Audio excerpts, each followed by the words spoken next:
केंद्रीय गृह मंत्री अमित शाह ने शुक्रवार 23 मई 2025 को बांग्लादेश को साफ साफ चेतावनी है। उन्होंने कहा कि 1971 के मुक्ति संग्राम के दौरान इसके निर्माण में सीमा सुरक्षा बल BSF की निभाई गई बड़ी भूमिका को नजरअंदाज नहीं किया जा सकता। अमित शाह ने ये बात 22वें BSF अलंकरण समारोह और रुस्तमजी स्मारक लेक्चर में बोलते हुए कही। उन्होंने कहा, BSF की यात्रा जितनी कठिन है उतनी रोमांचकारी भी है। BSF के भाग्य में ऐसा मौका आया जब उसके गठन के 6 साल के अंदर सबसे कठिन बॉर्डर पर युद्ध का सामना करना। ANI नई दिल्ली, पाकिस्तान के खिलाफ अब एक और एक्शन की तैयारी है। मोदी सरकार ने FATF की ग्रे लिस्ट पाकिस्तान को लाने का प्लान तैयार कर लिया है। वैश्विक मनी लॉन्ड्रिंग और आतंकवादी वित्तपोषण निगरानी संस्था वित्तीय कार्रवाई कार्यबल को भारत ने इस संबंध में जानकारी उपलब्ध करा दी है। सूत्रों के अनुसार भारत पाकिस्तान को ग्रे लिस्ट में लाने के लिए कोई कसर नहीं छोड़ेगा।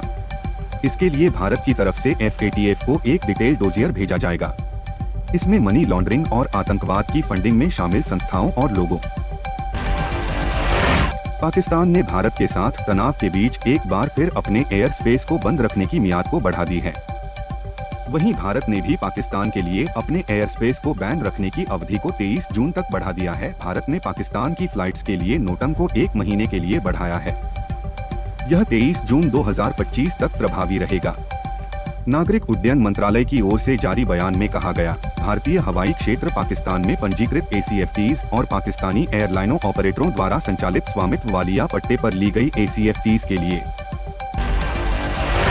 दिल्ली से श्रीनगर जा रही इंडिगो की फ्लाइट 6E 2142 बुधवार को भयानक तूफान, हेलस्टॉर्म और टर्बुलेंस का शिकार हुई थी। विमान को पाकिस्तान ने अपने एयर स्पेस में घुसने की अनुमति नहीं दी थी। इससे 227 पैसेंजर्स की जान खतरे में पड़ गई। इसके बाद भारतीय वायुसेना IAF ने विमान की सुरक्षित लैंडिंग तक उसकी मदद की। यह जानकारी भारतीय वायुसेना के सूत्रों ने इंडिया टुडे टीवी को दी। भारतीय वायुसेना के सूत्रों के मुताबिक पाकिस्तान की सिविल एविएशन अथॉरिटी की ओर से जारी नोटम 022-025 के तहत भारत में रजिस्टर्ड नागरिक। प्रधानमंत्री नरेंद्र मोदी गुरुवार को राजस्थान दौरे पर हैं। उन्होंने सुबह बीकानेर में बने करणी माता मंदिर में दर्शन किए। इसके बाद जनसभा को संबोधित किया। एक तरफ उन्होंने ऑपरेशन सिंदूर की सफलता के बारे में बात की, वहीं दूसरी तरफ उनका अलग ही रूप देखने को मिला। मोदी ने जैसे ही बीकानेर के 2 व्यंजनों का जिक्र किया, लोग वाह भाई वाह कहकर चिल्लाने लगे।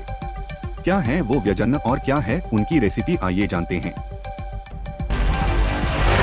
कोटपूतली रोडवेज बसों की देखरेख व इनकी दशा सुधार के लिए रोडवेज ने मेरी बस मेरी जिम्मेदारी अभियान शुरू किया है। यात्रियों की शिकायत दूर करने व उनका सफर आसान करने के लिए रोडवेज कर्मचारी बसों की निगरानी रखेंगे। रोडवेज के मिस्त्रियों को प्रभारी बनाकर देखेरेख व रखरखाव की जिम्मेदारी सौंपी गई है। सहायक कर्मचारियों को प्रभारी का दायित्व दिया गया है।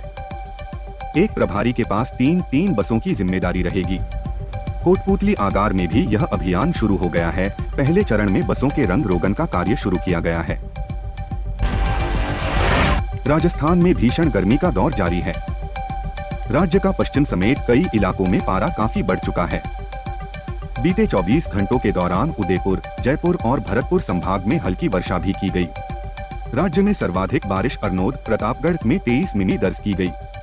श्रीगंगानगर में तापमान सामान्य से 5.1 डिग्री बढ़कर 47.6 डिग्री तक पहुंच गया, जबकि सबसे कम तापमान करौली में 25 डिग्री बना हुआ है।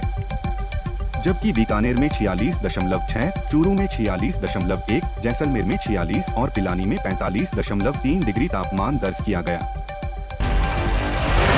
वो 4 साल से जेल में बंद, आपने 27 बार स्थगन कैसे दिया? CBI से जुड़े केस में HC पर भड़के CJI गवई। देश के मुख्य न्यायाधीश CJI जस्टिस BR गवई ने आज गुरुवार 22 मई को एक ऐसे व्यक्ति की जमानत अर्जी झटके में मंजूर कर ली जो पिछले 4 साल से जेल में बंद था। दरअसल धोखाधड़ी के एक मामले में जिसकी जांच CBI कर रही है। लक्ष्य तंवर नाम का शख्स आरोपी है। उसने अपनी जमानत के लिए इलाहाबाद हाई कोर्ट में अर्जी दी थी, लेकिन हाई कोर्ट ने उसकी अर्जी पर 27 बार स्थगन दिया था। इतनी बार स्थगन को देखते ही CJI गवई भग। अजमेर नौतपा की शुरुआत 25 मई से होगी। इसकी अवधि 2 जून तक रहेगी। इस नए दिन की अवधि में सूरज सर्वाधिक आग उगलता है। झुलसाने वाली धूप और लू चरम पर होती है। इस बार नौतपा में मौसम में कुछ तब्दीली होने के आसार हैं। सूर्य के रोहिणी नक्षत्र में प्रवेश करने पर 25 मई से नौतपा की शुरुआत होगी। यह अवधि 2 जून तक रहेगी। यूं तो नौतपा में सूरज प्रतिवर्ष जमकर आग उगलता है।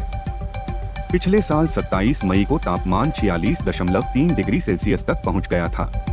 इस बार नौतपा में मौसम में बदलाव हो सकता है। जयपुर सवाई माधोपुर में अलग अलग सरकारी विभागों से मासिक बंधी के रूप में रिश्वत वसूलने के मामले में भ्रष्टाचार निरोधक ब्यूरो (ACB) की ओर से अपने ही विभाग के बड़े अधिकारी के खिलाफ की गई बड़ी कार्रवाई इन दिनों बेहद चर्चा में है। सिस्टम में रहकर घूसखोरी का सिस्टम बनाने वाले SP सुरेंद्र शर्मा को एक आदमी की चिट्ठी ने जेल पहुंचा दिया। ACB ने अब इस मामले में आगे कार्रवाई करते हुए इंस्पेक्टर विवेक सोनी को भी दबोच लिया गया है। वह भी इस सिस्टम का हिस्सा था। उसे गुरुवार को कोर्ट में पेश कर रिमांड पर